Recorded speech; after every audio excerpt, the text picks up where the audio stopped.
예, 할렐루야. 오늘 10월 6일 수요일 날짜입니다. 우리 욥기 계속해서 이어봅니다. 3장 11절에서 26절 말씀 함께 보도록 하겠습니다. 어찌하여 내가 태에서 죽어 나오지 아니하였던가? 어찌하여 내 어머니가 해산할 때 내가 숨지지 아니하였던가? 어찌하여 무릎이 나를 받았던가? 어찌하여 내가 젖을 빨았던가? 그렇지 아니하였던들 이제는 내가 평안히 누워서 자고 쉬었을 것이니 자기를 위하여 폐허를 일으킨 세상 임금들과 모사들과 함께 있었을 것이요 혹시 금을 가지며 은으로 집을 채운 고관들과 함께 있었을 것이며 또는 낙태되어 땅에 묻힌 아이처럼 나는 존재하지 않았겠고 빛을 보지 못한 아이들 같았을 것이라. 거기서는 악한 자가 소요를 그치며 거기서는 피곤한 자가 쉼을 얻으며 거기서는 갇힌 자가 다 함께 평안히 있어 감독자의 호통 소리를 듣지 아니하며 거기서는 작은 자와 큰 자가 함께 있고 종이 상전에게서 놓이느니라. 어찌하여 고난당하는 자에게 빛을 주시었으며 마음이 아픈 자에게 생명을 주셨는고? 이러한 자는 죽기를 바라도 오지 아니하니 땅을 파고 숨긴 보배를 찾음보다 죽음을 구하는 것을 더하다가 무덤을 찾아 얻으면 심히 기뻐하고 즐거워하나니 하나님에게 둘러싸여 길이 아득한 사람에게 어찌하여 빛을 주셨는고? 나는 음식 앞에서도 탄식이 나며 내가 앓는 소리는 물이 쏟아지는 소리 같구나. 내가 두려워하는 그것이 내게 임하고 내가 무서워하는 그것이 내 몸에 미쳤구나. 나에게는 평온도 없고 안일도 없고 휴식도 없고 다만 불안만이 있구나. 아멘. 우리 욥기 3장을 진행하는 가운데 있습니다. 어제 말씀이었죠. 여러분 3장 1절에서 10절의 내용은요. 욥이 7일 밤낮간 침묵을 통해서 정말 하나님 앞에 온전한 믿음을 지켰습니다. 그의 아내마저도 하나님을 저주하고 욕하고 죽으라 이렇게 옆에서 유혹을 했지만 오히려 그 아내를 탓하면서 입술로는 하나님 앞에 범죄하지 않겠다 하는 것이 욥의 모습이었죠.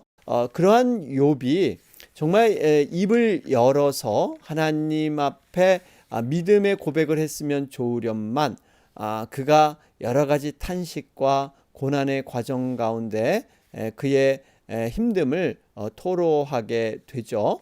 이러한 탄식은 물론 하나님 앞에 불평과 원망이기보다는 자신의 지금 그 고난에 극심한 것을 하나님 앞에 올려드리는 형식이긴 하지만 탄식의 모습을 통해서 우리는 인간의 연약함을 보게 됩니다. 자, 그러면서 오늘 이제 이어지는 말씀은 계속적인 그런 탄식 속에서 자신의 고난을 통해서 정말 하나님에 대한 여러 가지 의문과 또 여러 가지 그러한 해결되지 않는 현실의 문제들을 토로 형식으로 이렇게 탄식하면서 고백하는 욥의 모습을 볼 수가 있습니다. 11절, 12절 말씀을 보시면 어찌하여 내가 태에서 죽어 나오지 아니하였던가? 어찌하여 내 어머니가 해산할 때 내가 숨지지 아니하였던가? 그러죠. 탄식하는 이 모든 출생의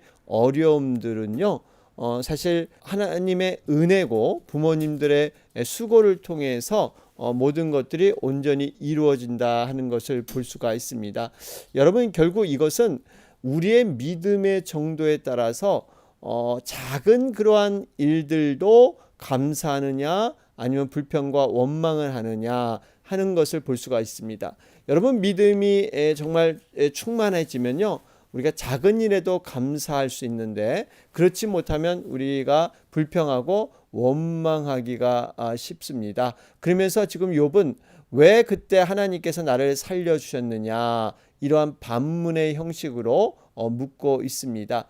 여러분, 은혜라는 것은요, 감사로 표현하다가도 또 고난이 닥치면 그때 그런 은혜 베푼 것이 다 잃어버리게 되죠. 마치 여러분, 강에 빠져 죽을 사람을 건져주니까 왜 나를 살려주었느냐, 죽게 내버려 두지. 그러다가 또 내가 갖고 있는 보따리는 어디 있느냐, 내 보따리 내놔라, 뭐 이런 격.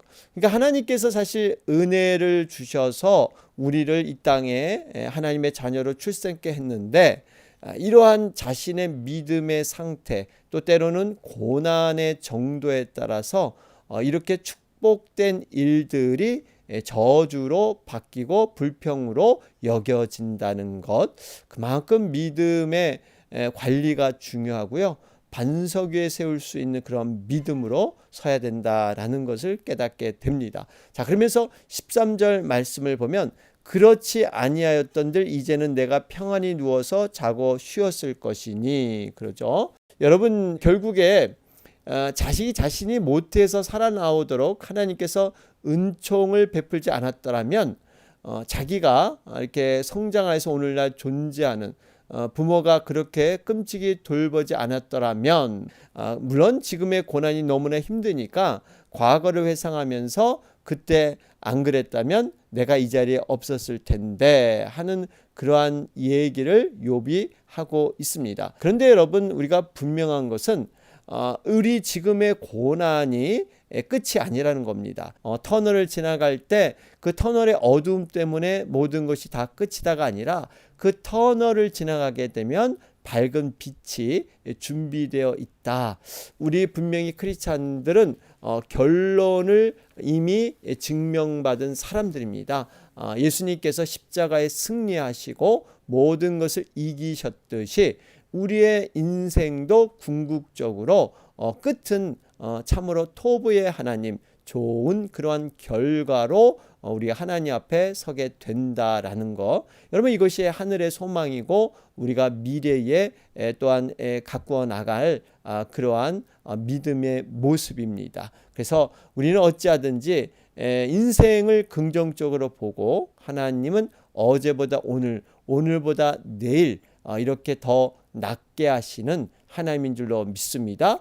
뿐만 아니라 이 땅에서의 삶으로 우리는 결론 지어지는 것이 아니라 하늘까지 연결된 그러한 보상과 상급, 분명히 하나님께서는 영원한 나라의 주인이시기 때문에 우리는 그러한 곳에까지도 영향을 받고 또 그런 것으로 우리는 이어진다라는 거, 여러분, 이러한 믿음이 중요합니다. 자, 그러면서 14절 15절 말씀을 보면 상징적이고 문학적인 표현을 쓰고 있는데요.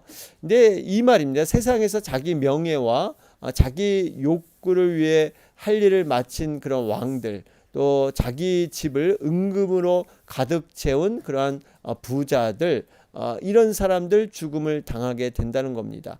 그러니까 죽음이란 것은 세상의 수고를 마친 누구에게나 주어지는 것이다. 여러분, 심지어 아무런 의미 없이 살아가는 사람들도, 악하게 살아가는 사람들도 죽음이 동일하게 찾아온다는 것입니다. 이런 면에서 죽음이란 것은 인생의 모든 수고와 고통, 또 병의 그러한 아픔들, 여러 가지 것에서 해방되는 일면이 있습니다. 그런데 욥은 왜 자신에게는 이 죽음조차도, 이렇게 누구에게나 평등하게 찾아오는 그 죽음조차도 왜 이렇게 문을 두드리지 않느냐, 왜 죽지 못하게 만드느냐, 이렇게 하소연하고 있는 것이죠. 믿음의 사람들로 이것을 어떻게 해석하고 적용해야 될까요? 우리에게 죽음이 찾아오지 않는 것은요, 바로 이 땅에 사명이 남아있기 때문입니다. 사명이 끝나지 않았기 때문에 결코 우리들은 죽을 수 없다는 것이죠. 누가복음 2장 26절이죠. 예수 그리스도를 증거할 사명을 가진 예루살렘의 시몬, 예수님이 친히 보고 증거할 때까지 그를 데리고 가지 않으셨습니다. 결국 늙을 대로 늙은 몸이었지만 분명히 이 땅에서 하나님의 사명이 남아있기 때문에 하나님께서 남겨두신 것이죠. 욥도 마찬가지입니다. 지금 고난으로 인해서 자기 삶이 너무 무의미하게 보이지만 하나님은 반드시 욥을 통해서 보여주고자 하는 그러한 사명이 있는 줄로 믿습니다. 자, 그러면서 16절 말씀을 보면 또는 낙태되어 땅에 묻힌 아이처럼 나는 존재하지 않았겠고 빛을 보지 못한 아이들 같았을 것이라. 그렇죠? 욥은 부지 중에 낙태한 아이, 빛을 보지 않은 아이들, 그 아이가 더 부럽다는 겁니다. 여러분, 오죽했으면 그 아픔과 슬픔이 정말 심했으면 이런 고백을 하겠습니까? 그러나 한편으로 우리가 생각해 볼 것은요, 여기서 우리는 오직 극한 고통을 당하여 자신의 아픔만을 생각할 뿐이지 고난당한 자의 아픔을 이해하려는 그러한 욥의 마음이 없었다. 이것이 아쉽다 하는 것을 발견할 수가 있습니다. 사람은 너무나 자기 중심적인 것 같습니다. 남은 정말 중병의 암에 걸렸는데 그 암에 걸린 아픔보다 내 손가락에 찔린 가시, 그 가시의 아픔이 더 크게 느껴지는 것이죠. 왜냐하면 내 자신이 체험하고 내가 느끼기 때문에. 여러분, 이것이 인간의 한계인 것이죠. 뒤집어 생각을 해보면 오직 자신의 아픔만을 호소할 게 아니라, 여러분 한번 생각해 보시면 부지 중에 낙태한 어린 영혼 어떤 상태인지 형편에 대해서 알고 있습니까? 얼마나 그 부모로서 가슴이 아프겠습니까? 지금 욥은 그러한 상황을 전혀 감안하지 않고 그저 그런 사람이 부럽다, 그렇게 얘기를 하고 있는 것입니다. 여러분, 우리가 크리스찬으로서 특별히 성숙해지려면요, 이 고난이 올 때 상처받은 치유자라 그러죠. 우리가 그 고난을 받은 다음에 느끼는 것이 있어야 합니다. 예를 들면 육신의 연약함을 경험했으면 이제 그것을 힐링받고 하나님 앞에 육신의 연약함을 가진 자들에 대한 긍휼함이 이제 더 커지는 것이죠. 과거에는 그냥 머리로만 이해됐는데 자신이 그 육신의 연약함을 경험해 보니까 근데 그 심정을 더 깊이 알게 되고 이제는 성숙한 그러한 모습으로 성장할 기회를 얻는다는 겁니다. 어떻게 보면 그래서 고난이라는 것이 변장된 축복이다라고 말을 하는 거죠. 고난을 통과한 자는요, 더욱더 성숙한 모습으로 여러분 성장할 수 있는 그러한 기회가 주어지는 것. 여러분, 이것이 바로 또 복의 측면이다라는 것이죠. 자, 그러면서 17절, 19절 말씀을 보면 여기 보니까 여러 가지 세상의 불평등 한 모습, 또 부조리한 모습, 이런 것들이 기록되어 있습니다. 여러분, 평강이 없는 곤비한 자들로 넘쳐나는 것, 감독자들에 의해서 생기를 잃은 자들이 존재하는 것, 해소할 수 없는 이런 큰 자와 작은 자, 또 종과 주인의 신분의 관계. 여러분, 사실 이러한 모든 것들이 세상에 존재하고 있습니다. 여러분, 세상은 아직 공중권세 잡은 자가 활동하기 때문에 하나님의 나라가 온전히 통치되지 못하기 때문에 여러 가지 불평등과 부조리한 모습이 남아 있죠. 그러니까 지금 욥은 이렇게 세상의 불평등하고 부조리한 모습이 지금 자신에게 그대로 반영되고 있다, 이렇게 지금 호소하고 있는 것입니다. 그래서 어떻게 보면 자기 자신의 죽음이 안 오는 것, 이것 자체도 지금 불평등이고 부조리한 모습이다라고 여기는 것이죠. 그래서 이러한 현실에 도피하고 이런 억울함을 피하기 위해서 내 죽음을 찾는 것, 죽음으로 모든 것을 해결하라는 생각. 여러분, 이게 세상 사람들이 자칫하면 빠지는 위험이죠. 그냥 내가 죽으면 모든 것이 다 끝난다라는 생각. 여러분, 이래서 자살을 하게 되는데 안타까운 것은 지금 세상 사람들뿐만 아니라 소위 크리스찬 교회에 다니는 사람들 중에도 자살률이 많다는 것입니다. 적지 않습니다. 이것은 왜 그렇습니까? 자살이 정말 하나님 앞에 죄인 것을 충분히 이해하지 못하고 뿐만 아니라 구원의 확신, 믿음의 분명한 그러한 지식이 없기 때문에 자신을 죽음 앞에 던져버리는 이러한 안타까움이 있습니다. 우리가 바로 이러한 것을 깨달아야 되는 것이죠. 자, 그러면서 20절 말씀에 어찌하여 고난당하는 자에게 빛을 주셨으며 마음이 아픈 자에게 생명을 주셨는고, 그러죠. 굉장히 자신이 지금 곤욕스러운 이것도 아니고 저것도 아닌 이런 여러 가지 어려운 상황에서 마지막으로 죽기만을 바라고 소원하고 있는데 정작 하나님은 죽이지 않고 살리는 모습, 자신의 괴로움을 이렇게 토로하고 있습니다. 그런데 여러분, 우리가 이것을 이렇게 생각할 것이 아니라 우리가 정반대의 상황입니다. 자신이 지금 살아가고 있는 것이 하나님의 은혜라는 측면을 욥은 발견하지 못한 것이죠. 분명히 하나님께서는 꺼져가는 심지도 끄지 않으시고 상한 갈 때도 꺾지 않으시는 그러한 사랑을 갖고 계신다 말씀했는데 그것은 깨닫지 못하고 정말 자신의 고난 때문에 생명을 거두지 않은 것에 대해서 원망조로 이렇게 고백하고 있죠. 여러분, 우리가 분명하게 아는 것은 욥의 결말이 어떻게 끝납니까? 모든 것을 완전히 회복시켜 주시고 정말 얼마나 큰 행복을 누리게 하십니까? 자녀들이 다시 그대로 이렇게 생길 뿐만 아니라 자신의 소유물은 2배나 되는 복을 주신 것, 자신의 몸이 다 완치되고 맙니다. 결국 하나님께서는 궁극적으로 정말 믿음 가운데 고난을 잘 통과한 자들에겐요, 이전보다 더 큰 은혜와 축복을 누리게 하신다는 것입니다. 우리의 삶은 결코 실패할 수가 없습니다. 왜냐하면 예수님께서 이미 모든 것을 완벽히 이루시고 이럴 일들을 준비하고 계시기 때문에 여러분, 우리가 예수님의 손을 붙잡고 가기만 하면 반드시 우리는 믿음으로 승리하게 돼 있다는 것이죠. 그래서 욥이 그러한 것을 증명해 주는 것이에요. 결코 우리를 불행하게 만드는 분이 하나님이 아니시다라는 확신을 우리가 얻게 됩니다. 그러면서 21절, 22절 말씀을 보시면 여기에 보니까 이 자신의 그러한 어려움이 하도 심해서 차라리 땅에서 숨은 보배를 찾는 게 낫다. 차라리 땅에서 정말 잃어버린 동전을 찾는 게 낫다. 이게 죽음을 구하는 게 더 힘들다. 그만큼 지금 이 자기 자신이 죽어지지 않는다는 것이죠. 그러면서 22절에 무덤을 찾아 얻으면 심히 기뻐하고 즐거워하나니 결국 내가 죽으면 정말 행복하겠다라는 고백을 하고 있습니다.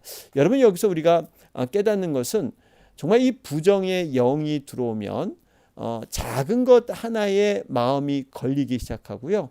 이것이 이제 부정의 영에 감싸이면서 부정적인 자신만의 세계, 감상적인 이런 것을 터치해서 정말 이 신앙보다는 이런 인간의 감정과 개인의 생각에 묶이게 된다는 것입니다. 조그만 불행이 와도 그 고통을 확대하고 왜 나에게는 이런 일이 이렇게 불평을 하게 되는 것이죠. 그래서 욥이 지금 그렇게 인간적인 그러한 부정적인 감상주의에 빠져서 죽음을 그는 정말 원하고 있는 것입니다. 여러분, 이것이 심하게 되면 자신을 그냥 방임해 버리죠. 내어 던져 버립니다.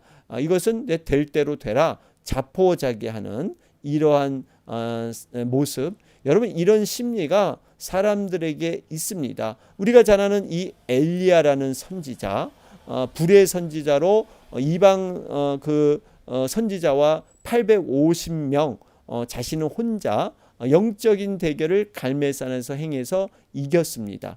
정말 대단한 선지자인데 그가 말 한마디, 이세벨이 던진 부정적인 말 한마디에 자신의 부정적인 감성주의에 빠져서 하나님 앞에 죽기를 사모하며 나를 죽여달라고 이렇게 구하지 않습니까? 한순간에 엘리야도 이 부정의 영의 생각에 사로잡히니까요, 완전히 죽겠다 이렇게 바뀌는 모습. 여러분, 그렇기 때문에 우리는 철저히 우리의 마음과 우리의 심령, 우리의 영을 잘 관리해야 합니다. 사단은 우리에게 이렇게 부정적인 어떠한 한 생각을 불어넣어서 그것을 누룩처럼 부풀려서 거기에 사로잡히게 하고 그 다음에 그것이 완전히 우리를 잡아먹을 수 있도록 이렇게 영을 죽여버리는 것이죠.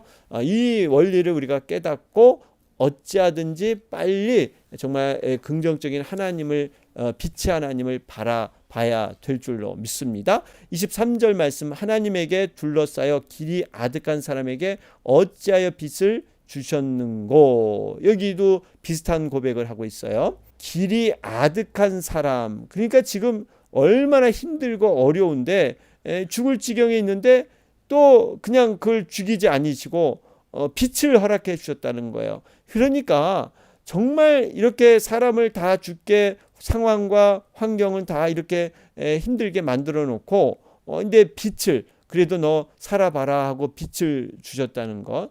여러분 이러한 지금 욥의 정말 이 모습을 보면서 우리가 회의하고 의심하는 것, 정말 하나님께서 분명히 우리를 건지시고 승리케 하신다는 믿음의 확신이 없이는 이렇게 늘 나약하고 연약한 모습으로 이것도 못하고 저것도 못하는 이러한 모습. 여러분 우리가 이렇게 어둠의 영이 들어와서 선택을 하지 못할 상황, 그럴 때 빨리 생각을 정리하는 것. 여러분 이것이 기도와 말씀으로 여러분 가능케 할 줄로 믿습니다.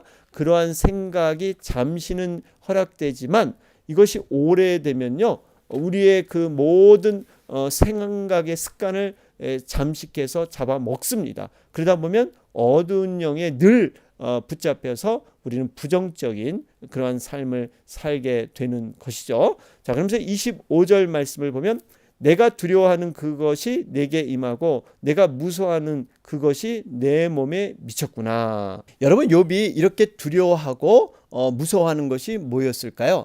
자신이 범죄함으로 말미암아 하나님의 관계가 무너지는 것. 여러분 이것을 두려워했습니다. 그리고 특별히 십자가의 길, 이 상황과 어떠한 그 현실의 모습에서 이 어려운 고난을 감당치 않기 위해서 그는 늘 의인으로서 믿음으로서 애썼던 것이죠.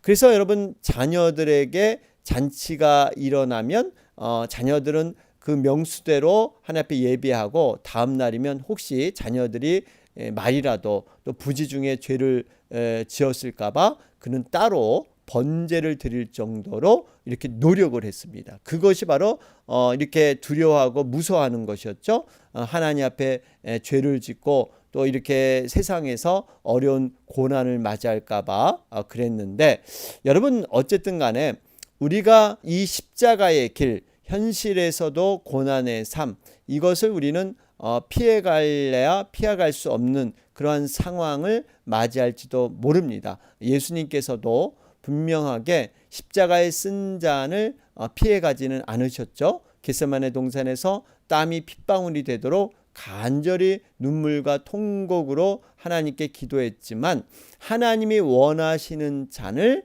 피해가지는 않았습니다. 그래서 정말 주님께서 누구든지 따르고자 하는 자는 자기를 부인하고 자기 십자가를 지고 나를 따를 것이니라. 여러분 우리 자신을 부인하라. 그러니까 우리 자신은요 정말 이게 믿음 생활을 할 때 좀 부담 가지 않고 편하게 내 자신의 것을 실현하는 방법으로 신앙생활을 하기를 원하죠.